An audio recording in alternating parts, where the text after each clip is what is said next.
నువ్వు చేసినప్పుడు ఇలా చెప్తున్నాను. ఓకే, ఇప్పుడు మన today we will learn about the function and parts of the lungs. This is the trachea. She shapes curves ఇవ్వండి ఇక్కడ ఉన్నాయి. ఓకేనా? నువ్వు ఒకసారి చెప్పు. ఇప్పుడు ఏం చేస్తున్నాడు? ఇన్హేల్ చేస్తున్నాడు. ఇన్హేల్ చేసేటప్పుడు ఏమవుతుంది?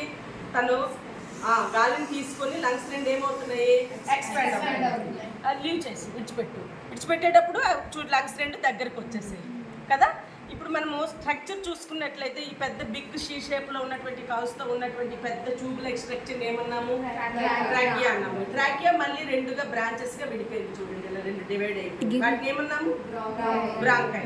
ఇటొకటి ఇటొకటి. నెక్స్ట్ ఈ బ్రాంకైలో మళ్ళీ చిన్నవి చాలా స్మాల్ పీసెస్ కింద వచ్చి మళ్ళీ లోపలికి చాలా వస్తాయి. వాటిని బ్రాంకియోల్స్ అంటాం. ఏమంటామో? బ్రాంకియోల్స్. కట్ చేస్తాం చూడండి. ఈ బ్రాంకియోల్స్ లోంచి మళ్ళీ చిన్న చాలా చిన్నగా ఉన్నటువంటి కొంచెం బోధము. ఇప్పుడు మీరు చూస్తే అబ్జర్వ్ చేస్తే ఇగో చిన్న ఉన్నాయి చూసారు, ఇక్కడ చిన్న శాక్ లైక్ స్ట్రక్చర్స్ ఉన్నాయి కదా. వీటిని ఏమంటాము? ఆల్వియోలై. ఏమంటాము? ఆల్వియోలై. ఇవ్వండి ఇక్కడ అన్ని కూడా బ్లడ్ వెజల్స్ చిన్న ఉన్నాయి చూసారా. క్యాపిలరీస్, బెడ్ క్యాపిలరీస్ ఉంటాయి. బెడ్ క్యాపిలరీస్ ఏం చేస్తాయి?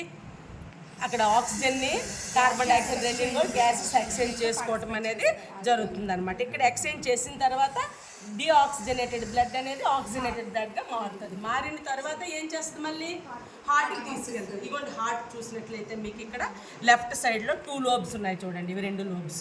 ఇదొక లోబు, ఇదొక లోబు. ఈ 2 లోబులు ఉన్నటువంటి చిన్నగా కూడా ఉంది చూడండి. ఇది ఈ 2 లోబ్స్ మధ్యలో మనకు హార్ట్ అనేది ఉంది. ఇక్కడ రైట్ సైడ్ లంక చూడండి 3 లోబ్స్ ఉన్నాయి. రైట్ సైడ్ లంక ఇదిగో ఇదొక లోబు, ఇదొక లోబు, ఇదొక లోబు అనమాట. 3 లోబ్స్ అనేవి ఉన్నాయి. ఎక్స్చేంజ్ అయ్యేది గ్యాస్ ఎక్కడ ఎక్స్చేంజ్ అవుతుంది?